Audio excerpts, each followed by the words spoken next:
tout le monde, je vous retrouve aujourd'hui pour la réalisation d'une page de Art Journal.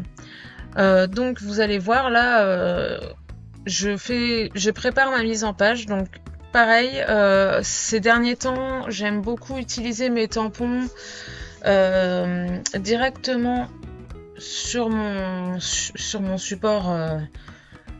La carte ou la page d'Art Journal directement dessus. Je ne vais pas faire de détourage au ciseau. Donc là, je prépare ma mise en page avec les deux tampons principaux. Donc la fée et la licorne que vous allez voir là. Et ensuite, je vais rajouter d'autres tampons pour après créer une petite scénette. Donc là, voilà, je mets tout en page. J'utilise d'autres tampons, là des fleurs pour faire le contour. Donc cette page-là, je l'ai déjà publiée sur les réseaux sociaux, juste pour montrer. Et je m'étais quand même filmée, mais j'avais pas préparé le montage. J'avais pas fait le montage vidéo au moment où j'ai publié le truc, donc c'est pas grave. Et donc voilà, là je prépare tout, donc évidemment voilà, il y a des petits couacs des fois dans mon tamponnage, mais c'est pas grave, je vais le rattraper après. Et puis bon, c'est vrai que l'avantage de travailler comme ça, c'est qu'on n'a pas de volume et c'est, je trouve, plus pratique. Alors même si dans ce carnet-là, ça me gênera moins d'avoir du volume, parce que je fais pas les pages recto verso. Donc ça, à la limite, je pourrais très bien procéder d'une autre façon. Mais bon, j'aime bien travailler directement sur le support en ce moment, directement, donc je le fais. Alors là, je suis désolée.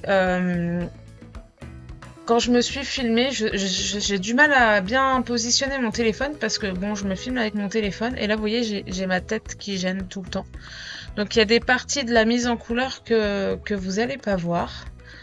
Bon, après, vous allez voir le reste, quand même une grosse majorité de la mise en couleur. Donc là, cette fois-ci, je fais pas d'aquarelle. Je vais utiliser mes crayons de couleur.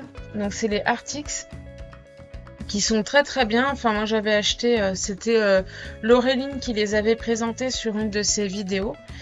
Et puis je lui avais demandé son avis après et elle me les avait fortement conseillés parce que au niveau qualité-prix, c'était franchement pas mal. Et effectivement, je trouve qu'ils sont très bien, c'est vrai. Après, j'ai pas non plus une gamme de crayons de couleur de fou, hein. J'ai les polychromos aussi, mais c'est vrai que là en ce moment je les utilise moins.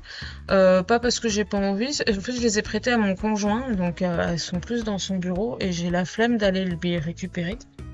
Et les Artix, je les aime bien. Donc je continue de travailler un petit peu avec de temps en temps. Alors l'avantage du crayon de couleur par rapport à l'aquarelle, c'est que voilà, on a l'effet de la mise en couleur tout de suite. L'aquarelle, faut attendre qu'elle sèche pour voir s'il y a des ajustements à faire. Donc voilà. Est-ce que c'est plus rapide? Ça dépend. Oui et non. Là j'ai quand même... Bon là j'ai passé 2 soirées à faire ma page d'Art Journal.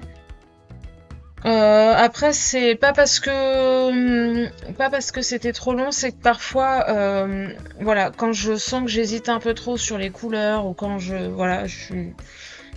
sens moyen ce que je vais faire, je préfère faire une pause et revenir sur mon projet le lendemain.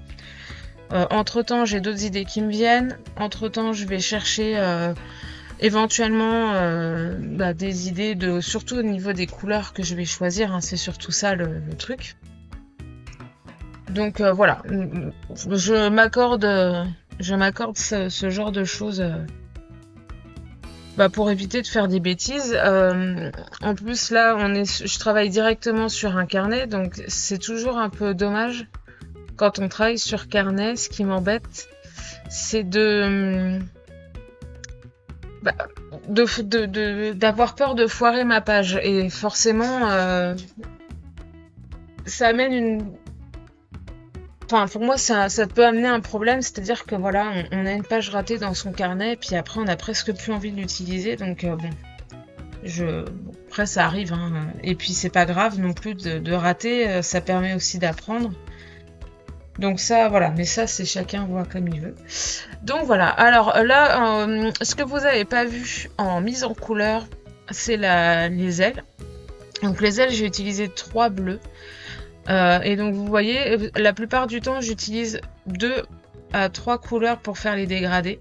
Donc une couleur très foncée, une couleur assez claire et une couleur moyenne qui va venir faire en sorte que le dégradé soit bien dégradé, justement, bien flouté, que ce soit uniforme, enfin assez lisse, quoi, qu'on voit pas trop de démarcation. Donc là, c'est ce que j'ai fait pour les ailes.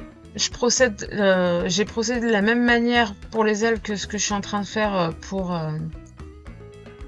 mes feuilles. Sauf que les feuilles, je crois que j'utilise que 2 couleurs. Et donc, ces crayons-là se mélangent très bien entre eux, hein. Les dégradés sont propres. Il n'y a pas beaucoup d'efforts à faire. Enfin, j'aime bien. J'ai eu l'occasion de tester les luminances. Alors, effectivement, les luminances, ils sont super. Par contre, le reproche que j'aurais à faire, bon, je les ai utilisés qu'une fois, hein, mais c'est que du coup, ils recouvrent il recouvre beaucoup le tracé du tamponnage. Le tracé noir du tamponnage, donc soit faut retracer par-dessus, ou bon, voilà, ça c'est mon avis, hein, ça veut pas dire qu'ils sont pas bien, au contraire, parce que par contre au niveau des dégradés, de la mise en couleur, c'est vrai que c'est très confort comme crayon. Par contre le prix c'est pas le même, alors bon. Du coup mes articles me vont très très bien. Alors pour les fleurs, je procède de la même manière. Là, vous voyez, j'ai 3 couleurs. Une foncée, une moyenne et une claire. Mais je vais quand même en rajouter une 4e après pour apporter plus de contraste.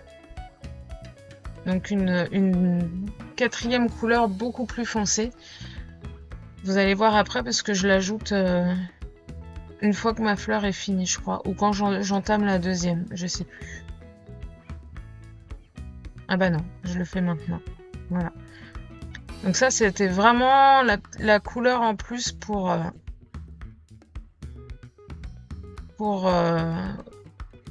intensifier le contraste, l'ombre sur ma fleur. Alors de temps en temps, vous me voyez passer un pinceau. Alors ça va, c'est pas des crayons qui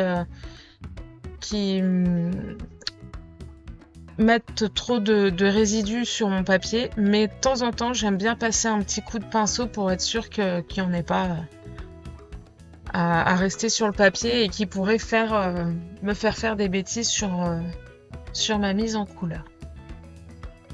Donc là vous voyez, je sais pas pourquoi ce coup-ci, enfin si, j'ai fait un peu plus attention parce que j'ai fait donc je me suis filmée en 2 fois. Donc la première fois un soir et la deuxième fois un autre soir, et j'ai vu qu'on voyait beaucoup ma tête sur la première vidéo. Donc là j'ai essayé de faire un peu plus attention. Après je me penche plus sur mon papier quand je fais au crayon de couleur qu'à l'aquarelle. La luminosité n'est pas très bonne non plus en ce moment, et bon, voilà.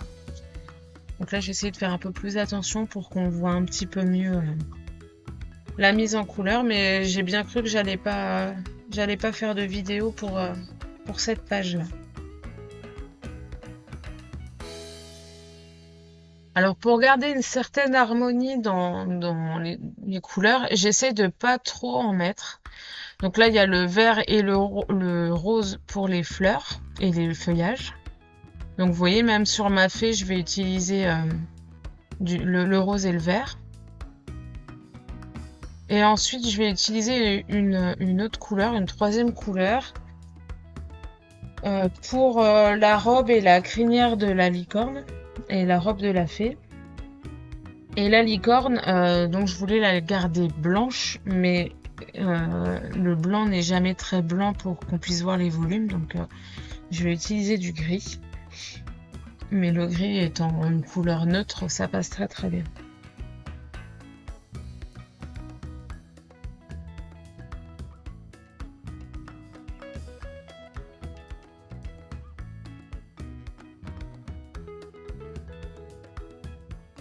Donc là, pareil, enfin, ces fleurs-là, j'utilise les mêmes crayons roses que j'ai utilisés pour les autres fleurs.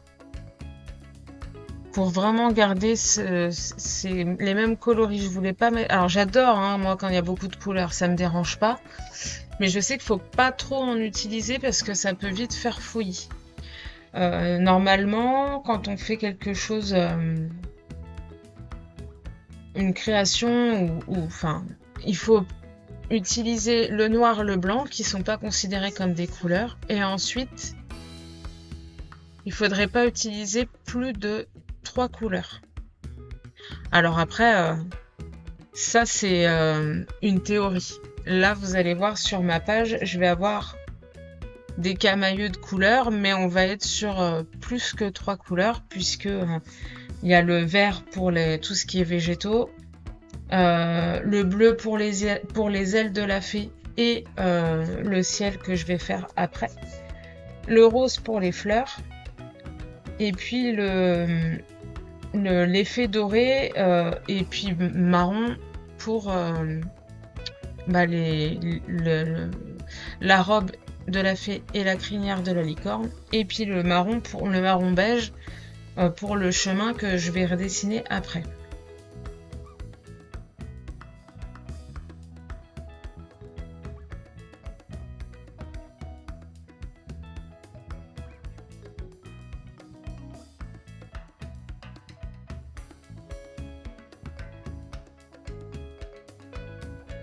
Donc là, pareil, pour le doré, j'utilise 3 voire 4 couleurs. Donc je pars sur un jaune assez clair pour commencer. Ensuite, je vais avoir alors c'est pas un orange, hein, parce que là sur la vidéo, on a l'impression que mon crayon est orange, mais c'est une couleur ocre. Bon, c'est ce qui revient un peu au même qu'orange, enfin, on est entre le orange jaune, quoi, mais c'est un peu plus foncé. Ensuite, je vais utiliser un marron, alors un marron assez chaud. Et ensuite, pour vraiment contraster, je vais utiliser du sépia. Et je crois que j'utilise un peu de noir aussi. Mais vraiment, le noir en petites touches, toutes petites touches, pour pas... Parce que ça peut être... Le noir, faut vraiment pas trop l'utiliser, hein, parfois. Faut faire attention. C'est vraiment pour apporter un contraste vraiment plus important. Et sur des petites zones.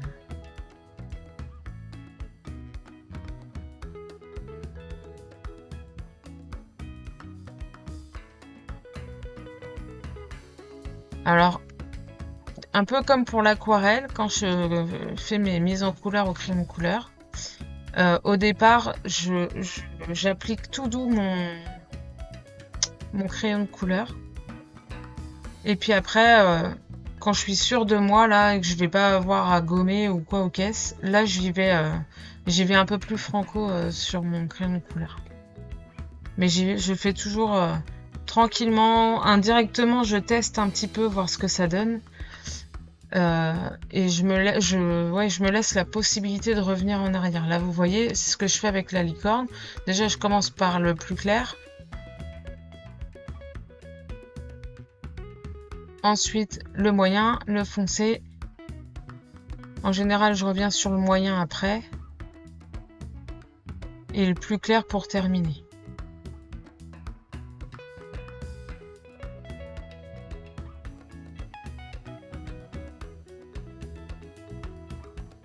Je suis vraiment désolée, il y a encore ma tête qui gêne. Mais...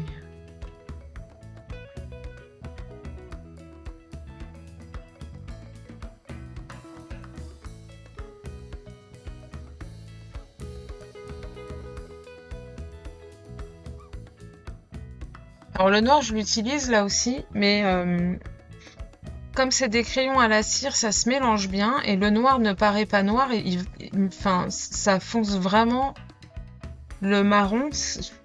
Du coup, quand on regarde bien mon coloriage, on voit pas de noir. C'est vraiment ça devient, enfin les pigments se mélangeant correctement, c'est vraiment un marron très foncé.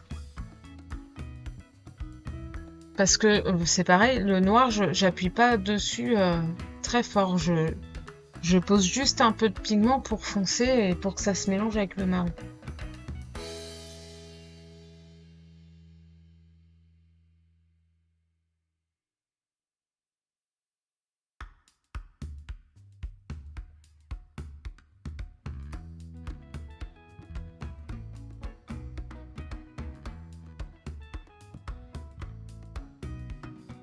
Donc là, je passe au corps de ma licorne. Donc là, c'est pareil. J'utilise d'abord un gris clair, un gris moyen. Je vais avoir un gris un peu plus foncé et je vais quand même là aussi utiliser peut-être un tout petit peu de noir, mais pareil en petites touches. Alors pourquoi du gris? Parce que quand on regarde un objet blanc, si vous regardez bien, il n'est pas totalement blanc puisqu'il y a les ombres. Et donc si on veut voir du volume, les ombres grisent un peu cet objet blanc. Et donc c'est ce que j'ai fait avec ma licorne.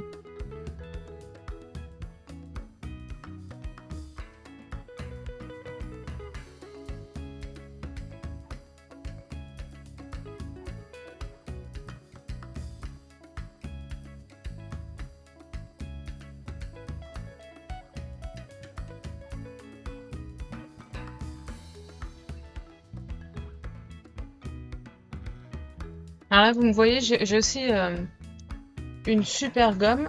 Donc c'est une gomme électrique, c'est Derwent. J'appelle ça ma gomme de feignasse. Elle est électrique, vous appuyez dessus et elle gomme super bien. Le seul inconvénient sur cette gomme-là, c'est que donc les petites recharges là, ça va jamais jusqu'au bout. On peut pas les utiliser entièrement parce qu'au bout d'un moment, ça retient pas la gomme, ça retient plus la gomme. Donc bon, on gâche un petit peu de produit. Mais sinon, ça gomme super bien, vraiment. Derwent, ils ont des bons produits. C'est pareil, quand on achète des crayons de couleur comme ça, un peu qualitatifs, je vous conseille fortement d'acheter un taille crayon de qualité. Alors, c'est sûr, c'est un coût aussi, hein, ça je suis d'accord. Mais par contre, c'est vraiment, ça préserve bien votre crayon. Déjà, ça taille que le bois, pas la mine. Donc votre crayon, vous allez le garder plus longtemps. Et puis, franchement, ça vaut le coup. C'est hyper confort, vraiment. Et puis bon, quand on investit un peu dans des crayons de couleur qui ont déjà eux-mêmes un coût, ok. On investit, faut investir un peu dans ce genre de. Enfin, alors la gomme, pas la gomme, hein, la gomme, on s'en fout. Ça c'est pareil. C'était une promo au Géant des Beaux-Arts à la rentrée et je me suis fait plaisir. Mais le taille crayon, par contre, quand on a des bons crayons de couleur, il faut investir dessus parce que ça a un intérêt, vraiment. Alors là, vous m'avez regardé zioter un peu mes deux autres pages d'art journal. C'est parce que donc là, je suis sur un papier. C'est un carnet Rhodia Touch.